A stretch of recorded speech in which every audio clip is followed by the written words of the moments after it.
Sauvé par la miséricorde du Seigneur, tel pourrait être le titre de la rencontre cette semaine. Et c'est une deuxième semaine, je précise avec vous, témoin de la miséricorde de Dieu.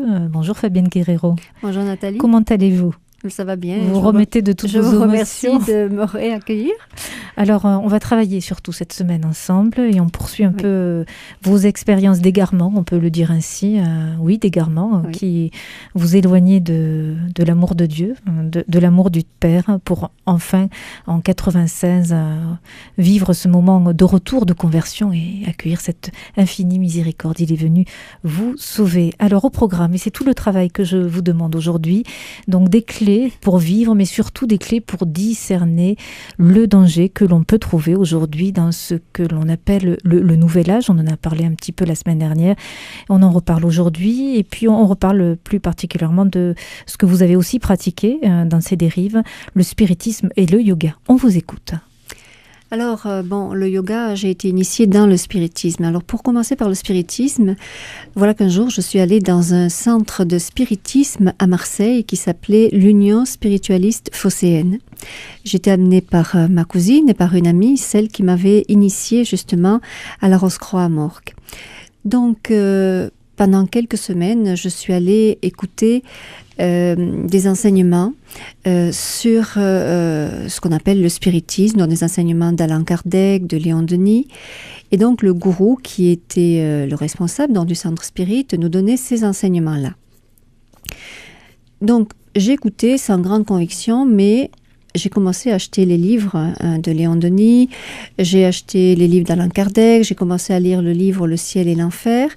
Alors, évidemment, on peut voir que Satan, le démon, a singé la parole de Dieu, puisqu'il a pris des dogmes de l'Église catholique, comme l'enfer par exemple, mais il a omis le purgatoire. Et à l'intérieur, j'ai été trompée.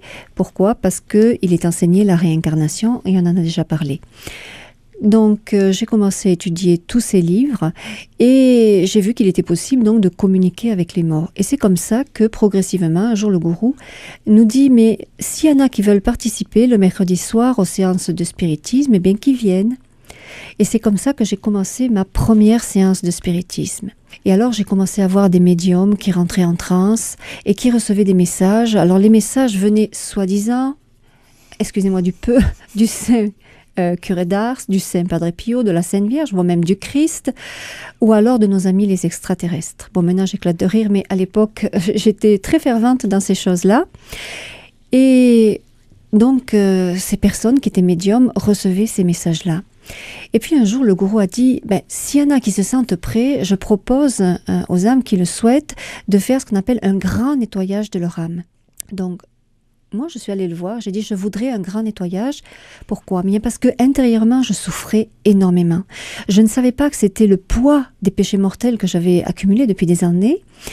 Et voilà que je me retrouve à côté de lui et il pose ses mains sur 2 de mes chakras. Le chakra, ce qu'on appelle le chakra du cœur, qui est à peu près au milieu de la poitrine, et le chakra du 3e œil, qui est à peu près entre les 2 yeux.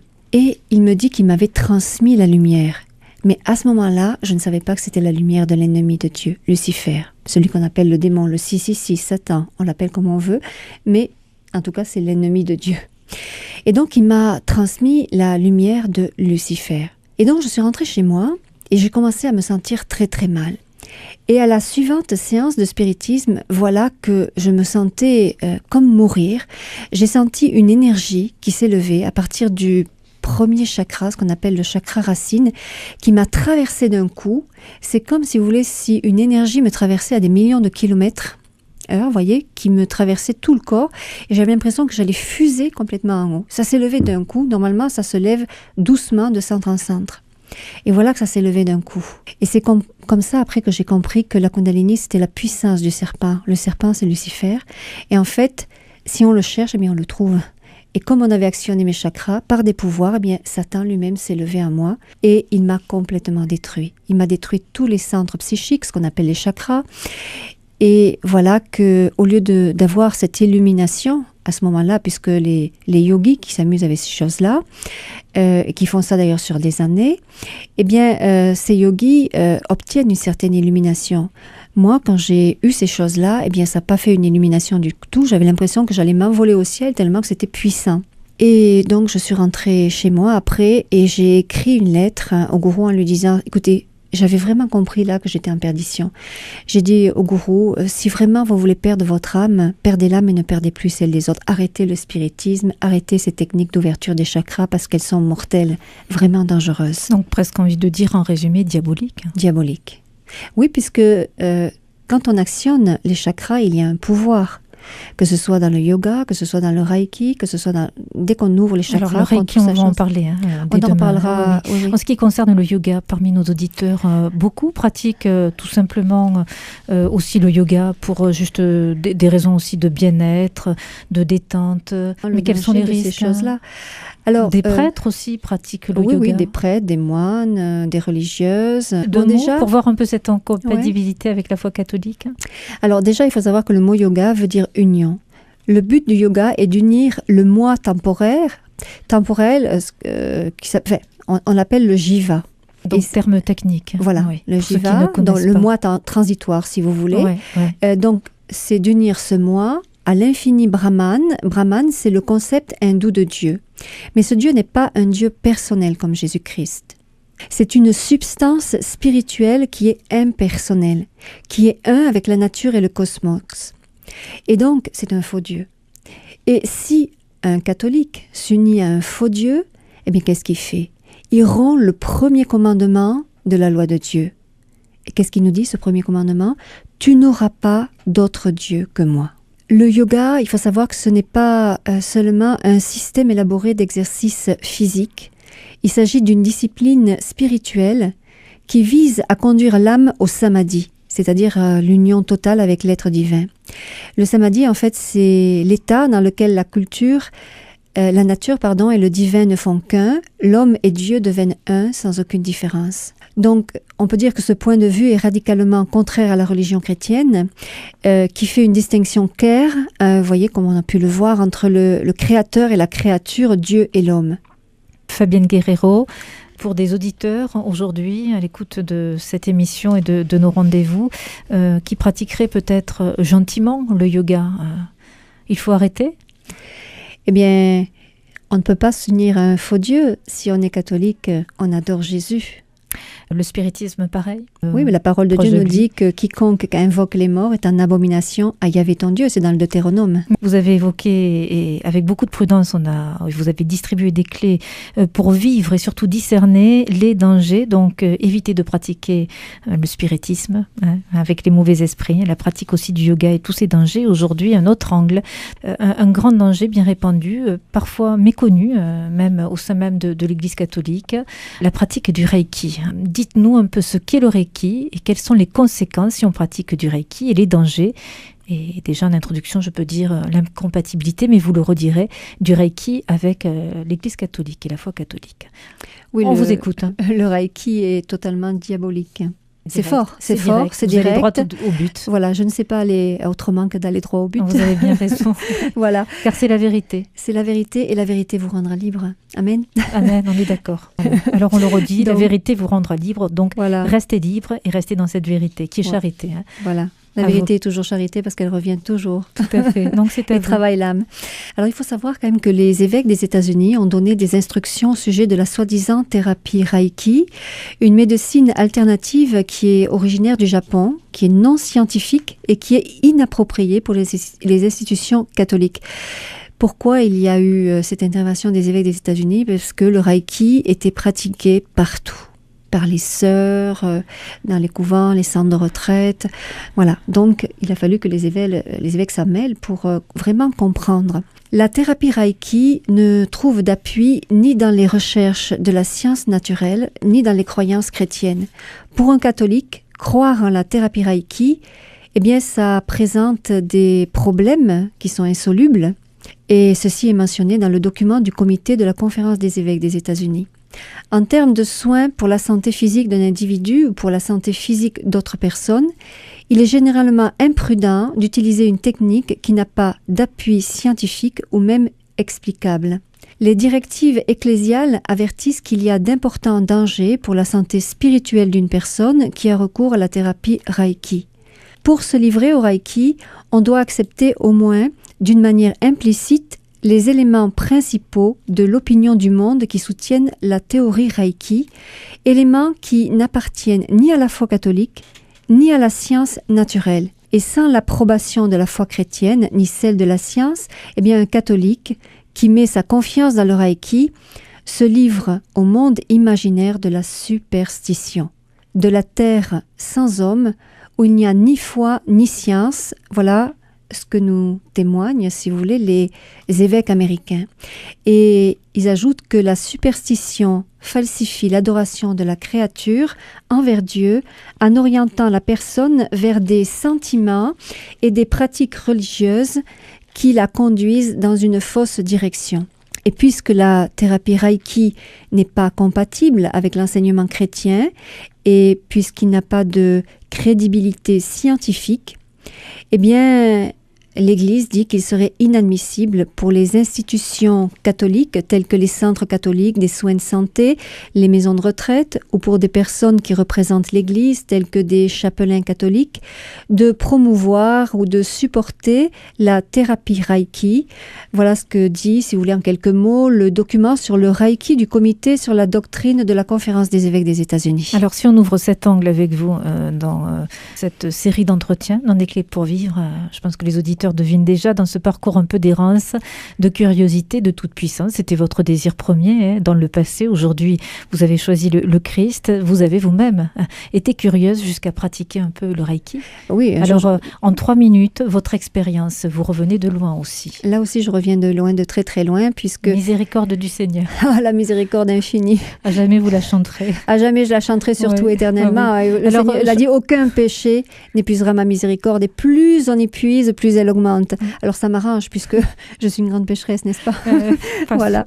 On le voit, on est rentré profondément dans mon chemin de vie. Donc ce chemin de vie, ça a été aussi un chemin de pratique Reiki. Également. En 3 minutes. Voilà, donc je suis allée voir une personne qui avait été initiée au Reiki. Donc il y a plusieurs initiations dans le Reiki. Et à chaque initiation, si vous voulez, Satan s'empare un peu plus de la personne. Il la possède un peu plus. Et il donne des pouvoir donc de la bête à la personne qui fait ça, si bien que la personne après peut vous porter un semblant de guérison, mais alors la personne a commencé à me tousser ce qu'on appelle les chakras, à travailler dessus, si bien que j'ai pris une malédiction et c'est grâce à l'Église catholique que j'ai pu m'en sortir. Est-ce qu'on peut vous demander quel type de malédiction ou c'est vraiment une intrusion dans votre témoignage? Eh bien, la malédiction, ça a été que Satan s'accrochait à mon âme et c'était terrible. C'est-à-dire que j'avais du mal à être libérée de ces pouvoirs-là. Ça se rapproche un peu de la possession. C'est Satan, une infestation, voilà, ce qu'on appelle l'infestation. L'infestation diabolique. Et c'est là où l'Église donne aussi des prêtres exorcistes. Voilà, donc j'ai rencontré des prêtres qui m'ont fait des prières de coupure de liens. Et puis, j'ai fait célébrer beaucoup de messes pour mon âme afin de retrouver la paix. Je me suis souvent confessée, donc le sacrement de la pénitence ou de la confession, j'y allais toutes les semaines. Du coup, c'est miséricorde. Voilà, c'est miséricorde, surtout que nous sommes dans l'année de la grande miséricorde, le jubilé de la miséricorde. Et vos 20 ans de conversion dans ce jubilé de la miséricorde, donc c'est très beau. Une grande miséricorde. Ouais, c'est une grande miséricorde. Le Saint-Père d'ailleurs insiste beaucoup pour que nous soyons des témoins de la miséricorde. Donc vous avez été délivrée. Ça a mis des années. Des années. Oui. Ça a mis des années. Et vous avez souffert pendant toutes ces années? Énormément parce que... Souffrance physique, psychique, souffrance physique, du cœur, psychique et physique aussi. Physique. Qu'est-ce qui vous faisait tenir? Ce qui me faisait tenir, c'est parce que j'allais à la messe tous les jours, parce que j'aimais le Christ et que quand j'allais à l'adoration, je sentais cet amour fou du Christ qui m'attirait à lui. Et c'est quand j'ai commencé à prendre l'Eucharistie que j'ai commencé à ressentir cet amour que je n'ai... En fait, j'étais à la recherche de l'amour avec un grand A. Et cet amour, je ne l'ai jamais trouvé dans l'ésotérisme, dans les études ésotériques, dans les initiations que j'ai passées. Je cherchais toujours l'amour, toujours à connaître. Et bien là, voilà que tout simplement, humblement, en me mettant à genoux, en prenant l'Eucharistie, eh bien, voilà que je sens la présence réelle du Christ en moi et qui m'envahit. Et un jour, j'ai été complètement envahie par cette douceur du Christ, par cette paix, par cette tendresse. Et là, j'ai compris que son cœur était vraiment un cœur tendre, doux, humble, miséricordieux, plein d'amour, plein de paix, plein de joie. Merci Fabienne Guerrero. Alors on reste avec cette belle rencontre avec le cœur doux et humble de Jésus pour vous retrouver dès demain avec ce cœur doux et humble de Jésus que vous avez découvert. Miséricorde, miséricorde, miséricorde du Seigneur.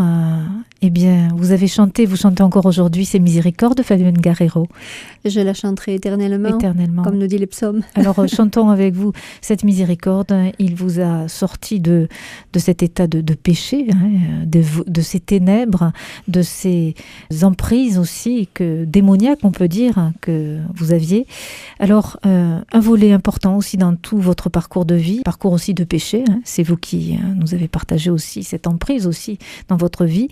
Vous avez vécu dans le concubinage de vos 30 ans à vos 32 ans avec Gérard. Vous êtes marié avec Gérard un 6 septembre 97 et vous avez divorcé en décembre 2000. Donc concubinage, divorce. On sait bien que le concubinage, l'Église catholique le dit, ça fait partie des péchés mortels, donc c'est grave, c'est la perdition aussi pour une âme, et c'était votre cas. Quel a été un petit peu le déclic? Vous vous mariez civilement, vous vivez en concubinage avant, et ensuite vous divorcez. Qu'est-ce qui se passe dans ce chemin? C'est la panique? Vous craignez pour votre âme? Alors au départ, je ne crains pas du tout pour mon âme, puisqu'on vivait en concubinage tranquille pendant 2 ans. Beaucoup de légèreté. Une légèreté totale. Une insouciance, je pourrais dire même. Et puis voilà qu'un jour, je suis appelée à faire quelques pèlerinages. Je suis allée à Lourdes, à Fatima, à La Salette, au Lot. J'ai fait beaucoup de voyages dans l'Église catholique. Ces pèlerinages m'ont permis de retrouver l'Église et je dirais même de retrouver la foi que j'avais totalement perdue, puisque depuis l'âge de toute petite, depuis ma communion, j'avais tout quitté. Et voilà que donc au retour de pèlerinage, j'en ai fait d'autres mais je ne vais pas tous les citer ici. Voilà qu'au retour de pèlerinage, eh bien, j'avais rencontré des personnes qui m'avaient dit que, bon, je ne pouvais pas rester dans une situation de péché dans laquelle je vivais. Le péché de fornication, c'est très très grave, effectivement, comme vous l'avez dit, pour l'âme. Donc, j'explique à Gérard qu'on ne peut plus vivre ensemble en concubinage et que on doit se marier pour pouvoir ne plus vivre cette situation de péché. Je ne savais pas que le mariage civil, à ce moment-là, c'était aussi un péché. C'est pas un péché quand on se marie à l'église derrière, mais si on se reste marié uniquement civilement, eh bien, on est toujours dans le péché de concubinage, de fornication, ça ne change rien. Donc, je lui dis, voilà, on va rester en frères et sœurs jusqu'au moment du mariage, et après, on va se marier, et après, tout ira bien, on pourra avoir des enfants. Donc, vous étiez rassurée sur la démarche. Voilà, la démarche était assez rassurante pour lui, pour moi, donc il accepte cette vie comme ça, de chasteté, un petit peu avant le mariage. Et puis, donc, je vais trouver un prêtre, et je lui explique la situation, et je lui dis, voilà, bon, mon mari est divorcé, sa femme l'a quitté au bout de 7 ans de mariage. Au bout d'1 an de mariage, elle est partie avec les 2 enfants. Enfin, elle lui a laissé les enfants 2 ans, puis elle est partie au bout d'1 an après les rechercher. Donc, finalement, il était rapidement tout seul. Et 7 ans après, bon, nous, on s'est rencontrés dans l'ordre de la Rose-Croix à Morques, un jour quand on était dans la loge Aroëris d'Endera, donc à Marseille. Et voilà qu'on on s'est plus. Et puis, voilà qu'on va rencontrer le prêtre à Marseille. Et ce prêtre, à ce moment-là, il nous dit « Moi, je peux vous accorder une bénédiction ». Je lui dis « Oui, mais il est divorcé et l'Église ne peut pas bénir les divorcés mariés ». Le prêtre me dit « Si, on peut faire ça ». Alors, le jour du mariage, on va à la mairie et puis on va à l'Église et on reçoit cette bénédiction. Et puis, très rapidement, je me sens très très mal. 2 jours après le mariage, je vais revoir le prêtre. Je lui dis, voilà, vraiment, je me sens mal. Et puis, il me dit, mais non, c'est bon, nous, on vous a béni, c'est bon. Bon, je décide d'aller voir un autre prêtre, justement à l'église des Accoules, à Marseille. Et le prêtre me dit, mais madame, qu'est-ce que vous avez fait de vous marier avec une personne qui est divorcée? Il a eu un sacrement de mariage et son sacrement de mariage est valide jusqu'à ce que la mort le sépare avec son épouse. Et j'ai dit, oui, mais sa femme aussi a refait sa vie, elle s'est remariée, donc il est libre, il est divorcé. Alors là, il me dit que le mariage, pour Dieu, est valide toute une vie, que le divorce ne rompt pas le mariage. Parce qu'il y a un sacrement et que le sacrement est indissoluble. Alors je dis oui, on a eu une bénédiction. Il me dit ça vaut rien pour Dieu. Le prêtre qui a fait ça fait une erreur. Et voilà que nous rentrons à la maison. Et puis je parle à mon mari, je lui dis voilà, ce qui s'est passé avec le prêtre m'a dit que désormais tu étais mon frère et tu n'es plus mon mari. Il a été un petit peu choqué au départ. Ça se comprend, non? Oui. Il était assis. Voilà. Gérard était assis. Oui, il est allé s'asseoir d'ailleurs. Et puis, je lui dis, voilà, étant donné que tu as déjà été marié, que ton sacrement est valide jusqu'à la mort de ton épouse, même si nous, on est remariés civilement, eh bien, je ne peux pas prendre aucun sacrement. C'est-à-dire, je ne peux pas prendre l'Eucharistie et je ne peux pas avoir le sacrement de la réconciliation. Le prêtre a refusé de me la donner, sauf si nous vivons comme deux frères et sœurs dans deux chambres séparées. Donc, vivre la continence. La continence, c'est ce qu'on appelle la continence. Donc là, vous pouvez avoir accès au sacrement de l'Église. À ce moment-là. Alors, donc, on est d'accord. Bon, lui, c'était plus dur que moi. C'était quand même dur pour moi aussi parce que je voulais des enfants. Hein. Imaginez, j'étais jeune à ce moment. Beaucoup plus jeune, hein, il y a une vingtaine d'années. Vous êtes encore jeune. Même si on est encore jeune. Bon, voilà. Donc, nous vivons comme ça 2 ans en frères et sœurs. Et jusqu'au jour où je me sentais de plus en plus attirée par le Christ. Je passais mes après-midi dans une église, justement là encore à Marseille, et du côté de Saint-Jérôme, et donc j'étais très très proche du Christ. Je sentais que le Christ m'attirait avec sa puissance d'amour, vous voyez, son Saint-Esprit, il m'attirait vraiment à lui près du tabernacle, et je passais des heures comme ça avec lui. Jusqu'au jour où j'ai compris qu'il fallait que je me sépare de Gérard, et en prenant le catéchisme de l'Église catholique, j'ai lu que l'Église demande aux personnes qui sont divorcées, remariées, qui n'ont pas d'enfants, le catéchisme dit qu'il y a l'obligation de la séparation. Donc on s'est séparés, puisque de toute façon, je ne pouvais ni procréer, ni prendre l'Eucharistie si je voulais vivre avec lui, normalement. Donc j'ai fait le choix de suivre le Christ et de quitter cette situation de péché mortel. En fait, qui vous rendait malheureuse au fond. Mais oui, c'est une relation qui était destructrice, puisque on ne pouvait plus se prouver l'amour l'un à l'autre sur le plan physique pour pouvoir procréer. Et donc c'était 2 ans quand même bien difficiles. Il a fallu supporter.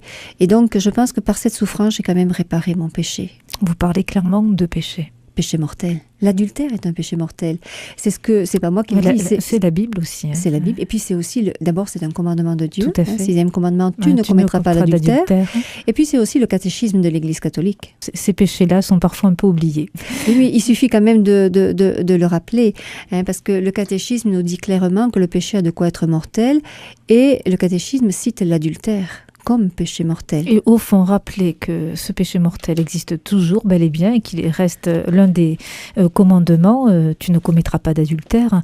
Au fond, c'est pour rester dans ce chemin de vie et de vérité. Et cette vérité, on le disait lors de nos entretiens précédents, cette vérité nous rend libres. Donc restons libres. Je vous propose, moi, si j'avais commis tous les crimes possibles, je garderais toujours cette même confiance. C'est une parole de Thérèse de Lisieux, Thérèse de l'Enfant Jésus. Je trouve qu'elle vous va et qu'elle vous convient parfaitement. Fabienne Guerrero, est-ce qu'elle vous parle, Thérèse de Lisieux? Elle me parle beaucoup et c'est une phrase que j'ai souvent employée.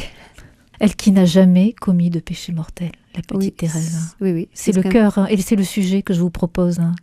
La miséricorde du Seigneur. Vous pouvez chanter aujourd'hui cette miséricorde qui vous a sorti du péché mortel. Mais il y a miséricorde du Seigneur pour celui qui se repent de ses péchés mortels.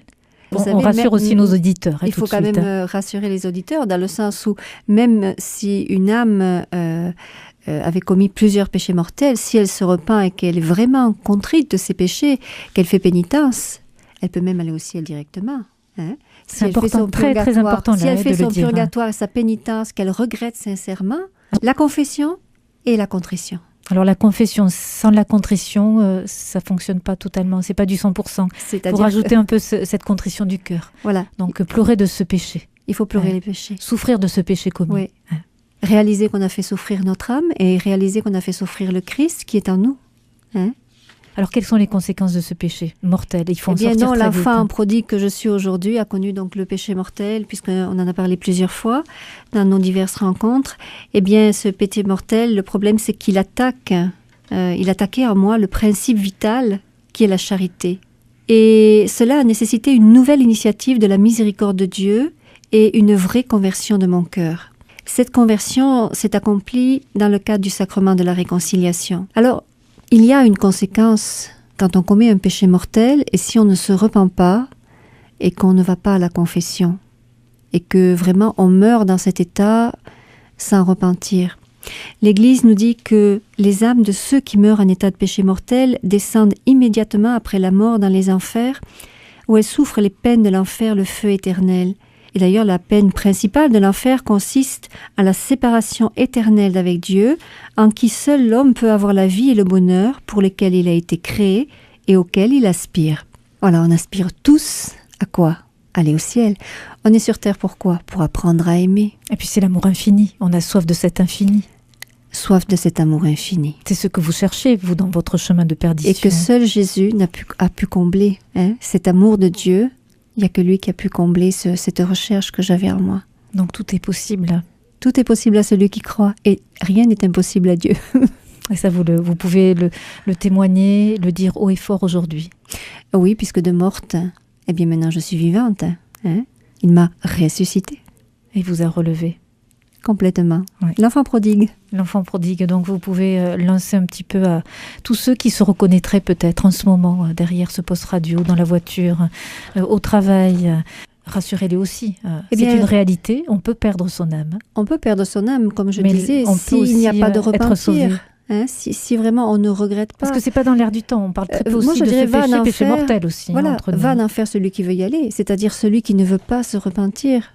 Celui qui, même à la dernière seconde, il dit non à Dieu. Non, je ne veux pas de Dieu. Par exemple, la haine. Ouais. Si quelqu'un a de la haine pour Dieu, comment il va être sauvé ? Alors que Dieu est un ami. C'est notre meilleur ami. Moi, je crois qu'il faut croire à l'infinie miséricorde de Dieu. Quand Jésus nous dit « Je ne suis qu'amour et miséricorde », eh bien, il plaisante pas le Seigneur. Il a même dit à sœur Faustine « Il n'y a point de misère qui puisse se mesurer à ma miséricorde, ni de misère qui puisse en venir à bout, puisqu'au moment de se communiquer, ma miséricorde s'amplifie. » Alors, ceux qui n'ont pas confiance, eh bien, qui se tournent vers la miséricorde de Jésus. Pourquoi ? Parce que Jésus a dit « L'âme qui fait confiance à ma miséricorde est la plus heureuse, car je prends moi-même soin d'elle. » Et regardez comme il est bon, le Seigneur. Il a ouvert son cœur, source vivante de miséricorde. Alors Jésus appelle toutes les âmes à vraiment venir puiser la vie. Que toutes les âmes s'approchent de cet océan de miséricorde avec une grande confiance. Parce que Jésus a dit que celui qui a mis sa confiance à sa grande miséricorde, eh bien à l'heure de sa mort, il va remplir son âme de sa divine paix. Ce beau message de Jésus adressé à Sainte Faustine, ce message de sa miséricorde, avec le chapelet de la miséricorde. Le chapelet. On peut en dire deux mots. Je dirais une merveille. C'est une merveille. Jésus a donné à sœur Faustine donc ce petit chapelet qui est très court. Il prend à peu près un petit quart d'heure. On le récite si on peut à 15 heures, parce que 15 heures c'est l'heure de la miséricorde. Il a dit qu'en cette heure, il ne saurait rien refuser à l'âme qui le prie par sa passion. Donc Jésus a dit à sœur Faustine, les âmes qui réciteront ce chapelet seront enveloppées par ma miséricorde pendant leur vie et surtout à l'heure de la mort. Il lui a dit aussi, ma fille, incite les âmes à dire ce chapelet que je t'ai donné. Il me plaît de leur accorder tout ce qu'elles me demanderont en disant ce chapelet. Lorsque les pécheurs endurcis le réciteront, j'emplirai leur âme de paix et l'heure de leur mort sera heureuse. Alors, il n'y a pas de mort éternelle quand on prie ce chapelet à la miséricorde divine. C'est formidable. Mais bien sûr, il faut se repentir. Quand on commence à prier le chapelet à la miséricorde divine... Il faut être en état de péché. Il ne faut plus être en état de péché mortel. Oui, il faut aller à la confession, retrouver l'état de grâce, prier ce chapelet, faire une confiance aveugle à la miséricorde du Seigneur. Alors, c'est des jolis mots, Fabienne Le Guerrero. repentir. Tout à fait, mais parmi nos auditeurs qui écoutent, certains sont peut-être en difficulté avec l'Église institution, parce que blessés par l'Église, parfois par l'Église elle-même et par l'image du sacerdoce. Comment revenir et s'approcher, justement, je reprends le terme de confiance, puisque Jésus lui-même avait dit à Sainte Faustine, confiance, confiance, ma fille. Comment approcher de ce sacrement en écartant toute peur ? Eh bien, là aussi, demandez peut-être au Saint-Esprit de la grâce de retrouver la confiance. La confiance, parce que c'est Jésus qui se cache dans le prêtre. Alors même quel que soit le prêtre. Oui, même s'il y a eu des erreurs un jour, le prêtre, c'est un être humain. Et on doit faire miséricorde, même aux prêtres qui ont péché. Parce que si Dieu nous pardonne nos propres péchés, nous devons aussi pardonner ceux des autres, tous ceux qui nous ont offensés. C'est dans le Notre Père, et c'est aussi une condition pour entrer au ciel.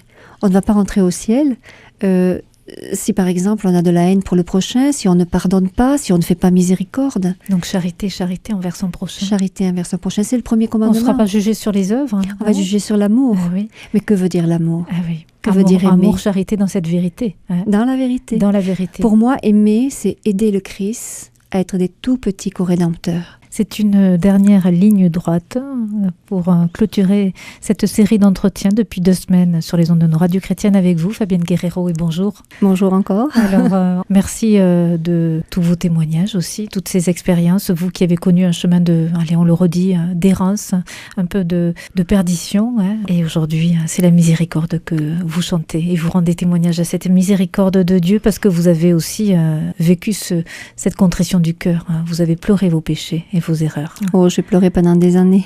Et vous pleurez peut-être encore, mais ça, c'est... Mais je crois que je pleurerai longtemps encore. Éternellement? Éternellement, non, parce qu'au paradis, on est dans la joie, il n'y a plus de pleurs. Oui, alors on est dans la joie, on est dans la paix, on est dans la lumière. Il n'y a plus les grincements de dents. Non, les grincements de dents, c'est pour l'enfer, c'est pas pour le ciel. Parce qu'en fait, cette vie ici-bas, c'est pour cet ultime choix.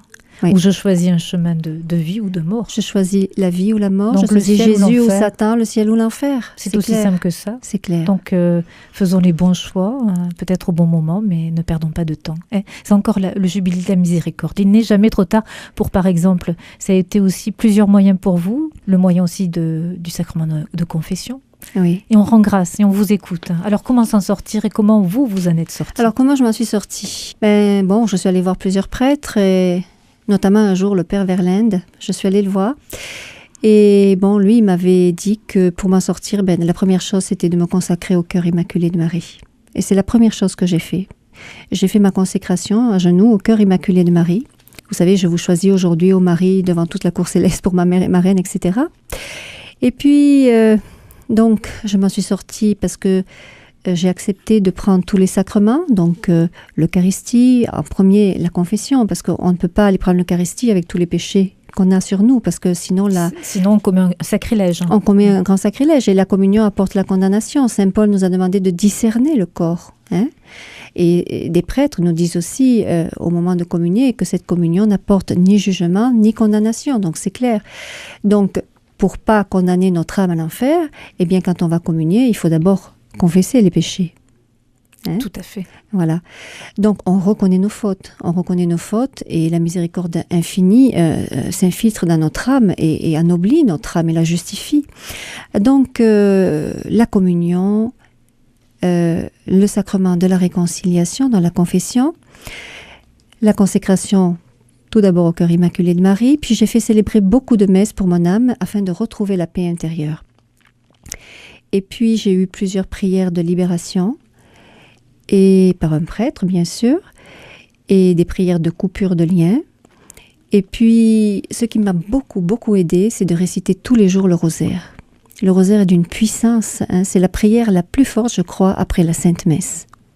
Et vous récitez chaque jour, et vous méditez donc toute les 4 parties. Les 4 parties. Oui, les 4 parties du rosaire. Ça vous a été demandé ou c'est vous-même qui avez vraiment senti cet appel à prier plus encore? Je pense que quand j'ai commencé à partir en pèlerinage, j'ai reçu cette grâce de la prière. Vous êtes rapproché aussi de la Sainte Vierge. Alors on a très peu parlé dans tout ce parcours, bien sûr, de cette miséricorde de voilà, Jésus. Qui est centré sur le Christ, mais c'est quand même la Sainte Vierge qui nous amène à dans Jésus. Dans ce beau mystère qui est le mystère de sa passion, le mystère aussi de sa mort et de sa résurrection, il y avait au pied de Marie, au pied de cette croix, il nous donnait en héritage, en testament, il nous léguait sa mère. Voilà. Et vous l'avez pris pour mère. Et elle fait des miracles. Et je l'ai pris, et elle a fait un grand miracle. Alors, si on terminait, si on honorait un peu notre mère, la Vierge Marie, avec vous. Eh bien, pourquoi pas. Alors, quel est le miracle de Marie dans votre vie? Eh bien, je me suis donc, la première chose, consécration à son cœur immaculé. À partir de là, elle a commencé à guider ma vie, à m'attirer à la messe tous les jours, voyez. Donc, elle m'a pris en main comme un petit enfant. Elle m'a pris dans ses bras. Elle devenait un peu votre guide, votre mère spirituelle. Ma maman spirituelle, hein, en termes tout simples. Et puis, ensuite, j'ai accepté de faire imposer par un prêtre le scapulaire de Notre-Dame du Mont-Carmel. Hein, il y a de très, très grandes grâces quand on fait imposer ce scapulaire, notamment pour la protection et surtout à l'heure de la mort. Alors, c'est la personne qui est consacrée. Hein? Alors, oui, c'est la consécration est sur la personne. Il suffit d'aller trouver un prêtre. Bon, il faut d'abord se confesser des péchés. Être en état de grâce au moment où on va faire imposer le scapulaire. Et puis ensuite, une fois qu'on l'a reçu, on le garde sur soi jour et nuit jusqu'à l'heure de la mort. On le quitte que pour la douche ou si on va se baigner, voilà. C'est très très important. Et à l'heure de la mort, il y a ce qu'on appelle le privilège sabbatin. Alors ça, c'est extraordinaire. C'est-à-dire que la Vierge Marie nous délivre du purgatoire le premier samedi qui suit la mort, à condition, bien sûr, d'avoir récité notre chapelet tous les jours ou le petit office. Voilà. Donc ça, c'est la condition. Hein, la condition. Et bien sûr, il faut rester fidèle au commandement de Dieu, vivre dans la grâce. Et voilà, rien ne vient sans rien. Il y a bien une grâce mariale aussi dans votre chemin de retour vers Dieu. Oui, parce que moi, je crois vraiment que c'est la prière du chapelet de ma maman qui a touché le cœur de la Vierge Marie, parce que ma maman est très pauvre. Elle est très pauvre spirituellement, et la Vierge écoute les pauvres, voyez. Et votre maman priait? Elle priait le chapelet. Elle a jamais quitté son chapelet. Pour moi, elle a jamais arrêté. Et c'est la Sainte Vierge qui m'a attirée au Lot, à Lourdes, à Fatima, vous voyez, ce sont les lieux de l'apparition où elle est grand lieu, grand message aussi. Hein. Grand message notamment à Lourdes, de pénitence. Et ça va bien pour moi, grande pécheresse, et de qui suit l'exemple de Sainte Marie-Madeleine. Vous voyez, j'ai péché pendant des années, maintenant ça fait 20 ans que je fais pénitence et que je la ferai jusqu'à l'heure de ma mort, avec la grâce de Dieu, parce que on peut tomber à chaque instant, n'est-ce pas? Il faut rester humble. Et Marie, la femme de l'Apocalypse, qui écrase le symbole de Marie aussi, qui écrase la tête du serpent. Voilà. Ça vous parle aussi? Ça me parle beaucoup parce que dans ce combat que j'ai eu entre Satan et Dieu en moi, puisque j'ai senti très très fort les attaques du malin, surtout quand je l'ai quitté, il s'est manifesté surtout à ce moment-là. Eh bien, si c'est pas la grâce de la Sainte Vierge, je n'aurais pas pu continuer sur ce chemin, parce que les attaques de Satan étaient trop fortes. Donc. Et c'est la Vierge, par son humilité, qui m'a aidée justement à pouvoir résister aux attaques quotidiennes de l'ennemi. Il y a toutes ces armes. Alors c'est une arme, vous voyez, c'est pas une arme qui fait mal, c'est une arme spirituelle, mais elle est très puissante. Voilà, j'allais dire. Vive le rosaire. Vive le rosaire, vive les sacrements, l'Eucharistie, donc la Sainte Messe. Tout ce que nous a donné l'Église catholique. Le sacrement de réconciliation, le chapelet de la miséricorde, et puis prendre Marie, prendre la main de Marie. Prendre sa main, accepter de se laisser bercer par elle, comme un petit enfant. Donc merci, parce qu'on termine aussi dans le cœur et dans les mains de la Sainte Vierge, cette série d'émissions et d'entretiens. Je vous remercie, je vous souhaite donc une belle mission dans vos témoignages et vos rencontres, Fabienne Guerrero. Merci beaucoup. Au revoir et à bientôt. Au revoir, merci beaucoup.